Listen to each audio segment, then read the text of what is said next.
Hello and welcome back to World 360. What does the Iranian president's state visit to China mean for geopolitics? Why is Ukraine trying to abolish a Soviet holiday?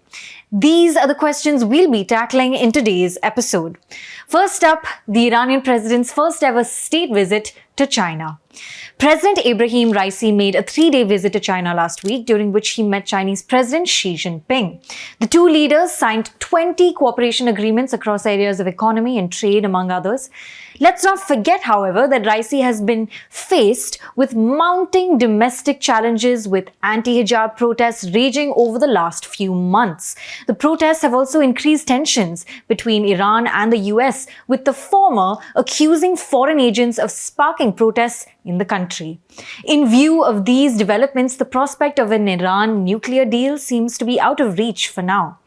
Meanwhile, Iran and its regional foe Israel have been at loggerheads after Israel's Prime Minister blamed Iran for an attack on its oil tanker in the Arabian Sea.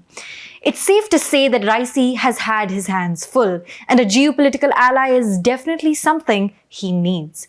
Therefore, it's no surprise that in an interview with CGTN during his China visit, Raisi repeatedly called the Iran-China relationship a strategic one.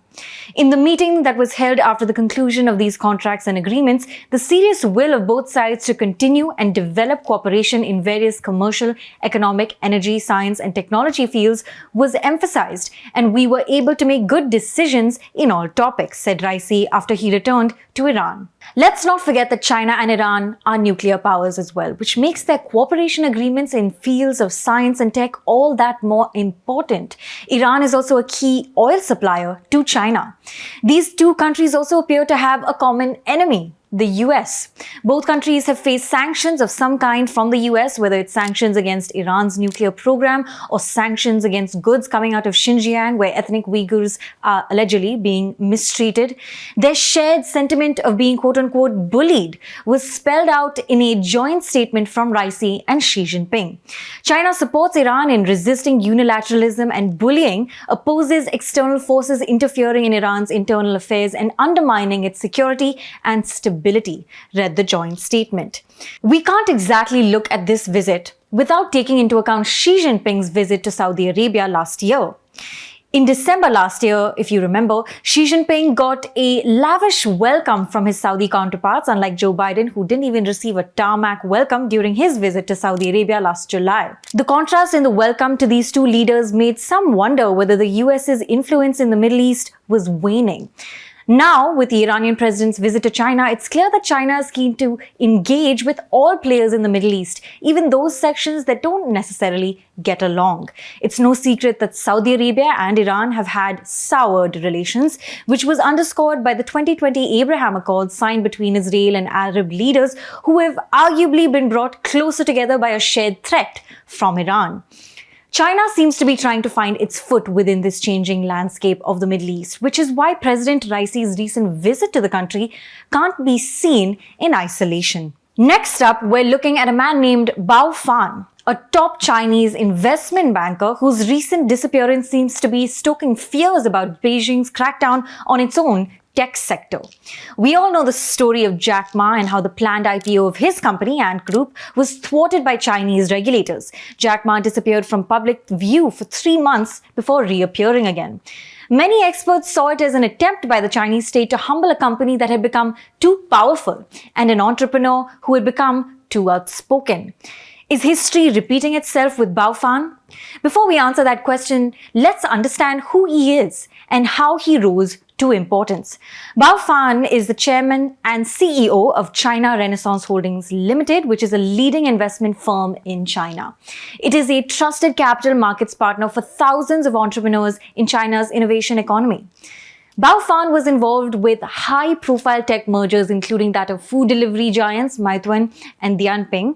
Even Tencent and Alibaba were clients of the firm. Bao himself had a successful career in which he started working at Morgan Stanley and Credit Suisse in the 90s before starting China Renaissance Holdings in 2005. Why has Bao Fan disappeared now?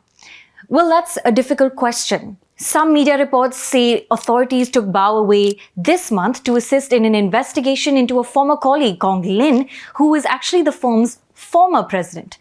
Bao's disappearance is the latest case of company executives going missing in China.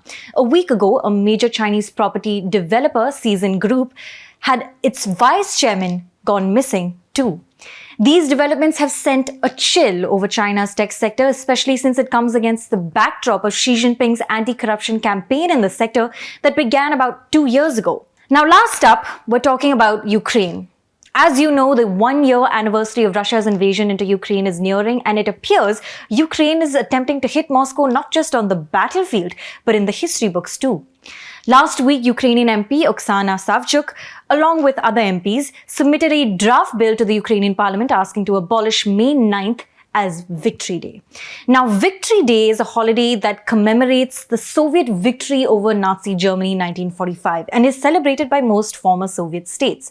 But anti-Victory Day sentiments have been growing in Ukraine since the Russian invasion, as well as desires to erase certain types of Soviet and Russian history in the country. Journalist Ilya Klishin explains how Victory Day is the pivot on which the entire mental construct of Putinism now rests. What this means is that such holidays seem to serve Putin's desires of reuniting former Soviet states, be it Ukraine or others. Ilya also explains that Victory Day, representing victory over Nazism, seems to play into Putin's justification of invading Ukraine. Many a time we've heard of Putin arguing that Ukraine is being run by Nazis and therefore requires denazification. Therefore, Ukrainian lawmakers are trying to distance themselves from this narrative. Russia strongly reacted to these developments. In fact, a senior Russian lawmaker recently said on Telegram that the proposal in Ukraine to abolish Victory Day was the meanest act towards those who died in the conflict. However, the ball already seems to be rolling in Ukraine. Ukraine is already accelerating efforts to erase the vestiges of Soviet and Russian past by pulling down monuments and renaming numerous streets. Thank you so much for watching. This is Pia Krishnankutty for ThePrint.